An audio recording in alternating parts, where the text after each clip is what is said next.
Hey everyone, welcome back to the channel. So today I'm talking about something very exciting from the Broadcom or VMware as you may know them. And this is the latest release of VMware Workstation Pro 25H2. So just a heads up, this isn't a tutorial, this is a review, and trust me, this release is quite different. I will discuss what's new, what new features are added, what is removed, and of course, there's a big announcement that making the headline.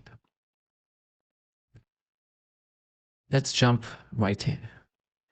All right, so let's start with the big news first.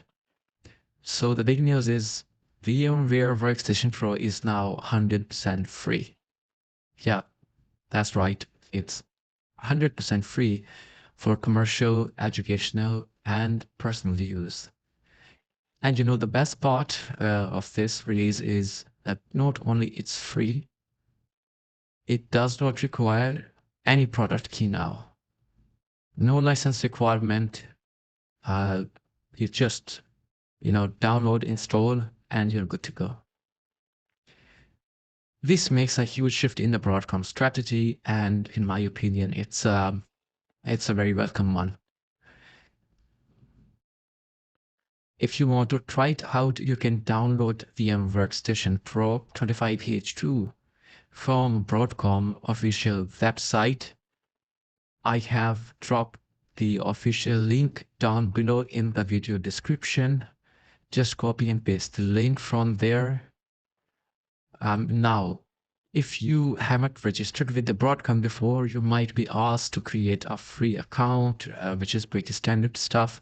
So once you're in, you can grab the installer for the Windows or Linux and get started right away. So the new editions. A new utility called DictTool is added. So it's a command line utility or command line tool to examine and modify VMware configuration files such as VMX file, or it's also called the user preference file. Now this utility can be found in the VMware installation path.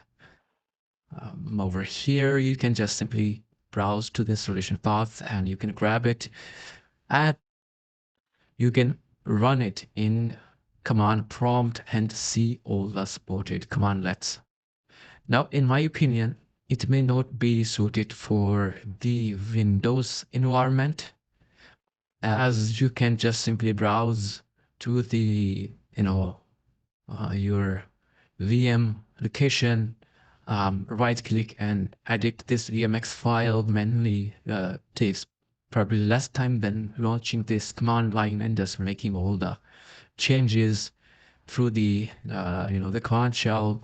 I think it's more suited for the CLI based operating systems like the Linux, Unix, or etc. So other than this new utility addition, another utility is removed, and it's called the VCTL. It's Victor Charlie Tango Lima from the VMware Pro installation path. Now, just like this DictTool is installed automatically, in past, the VCTL also used to get installed automatically, but now this utility has been removed. Now the VCTL utility in the VMware Pro, just like the DictTool that they have added, was a command line tool for managing containers and the underlying container runtime. It is included, in fact, it was included with the products like the VMware Fusion, and it was used to build and push the OCI containers,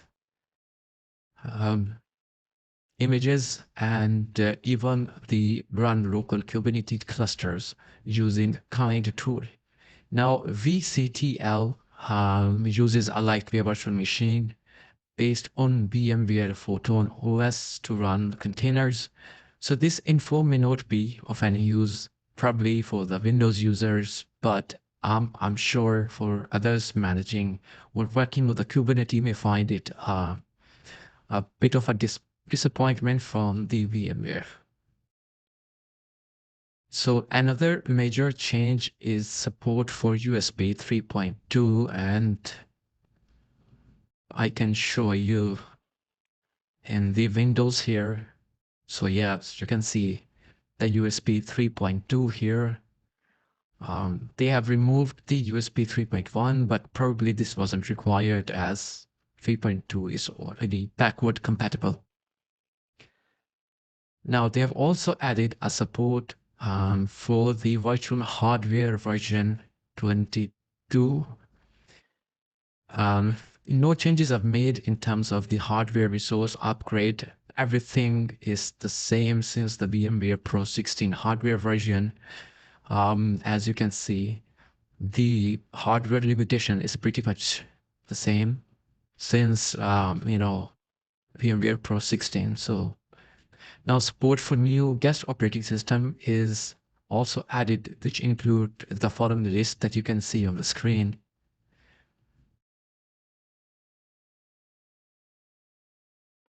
Similarly, support for new host operating system is added, and this is the OS list.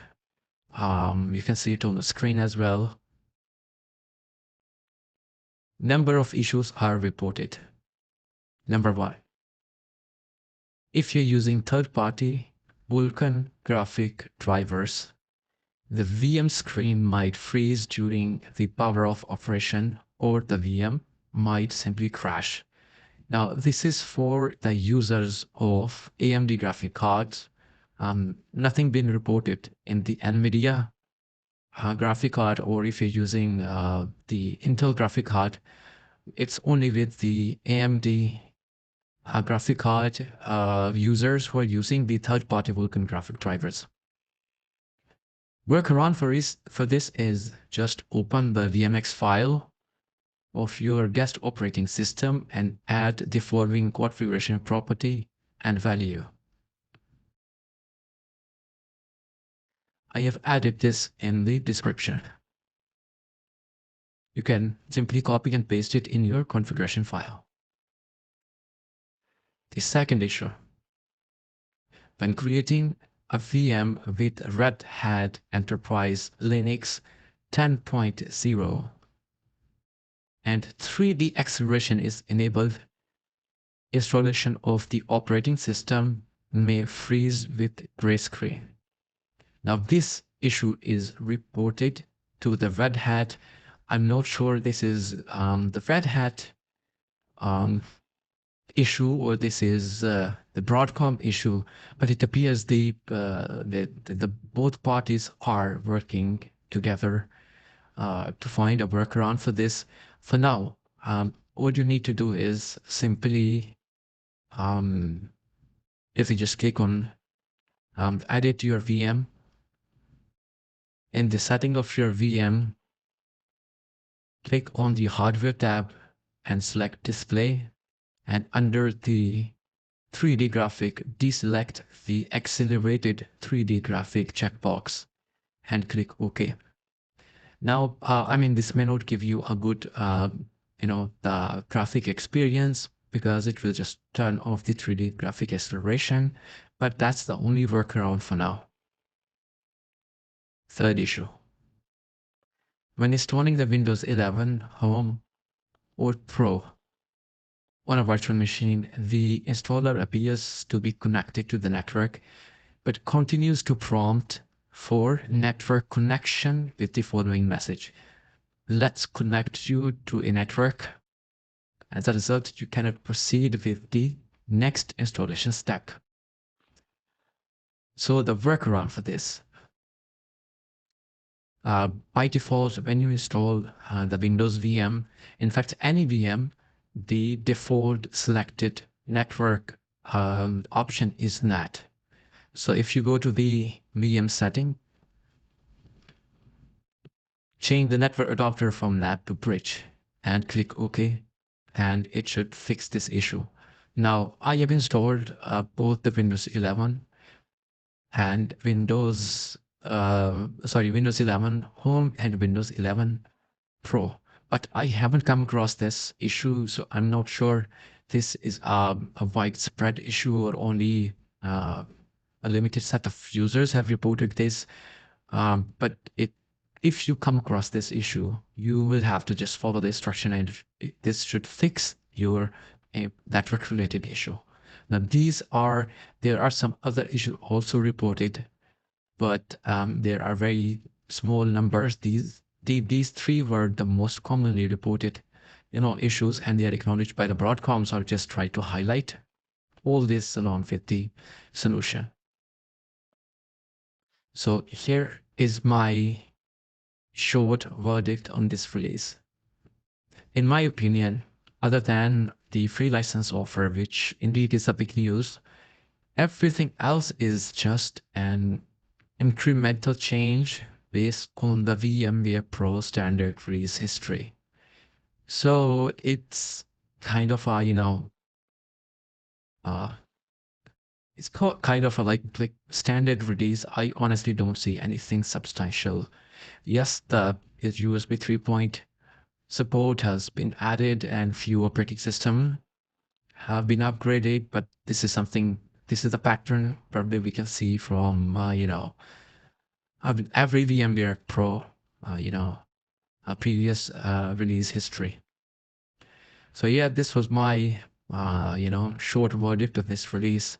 Now, if you find this video useful, please like, subscribe, and hit the bell icon to see more such videos.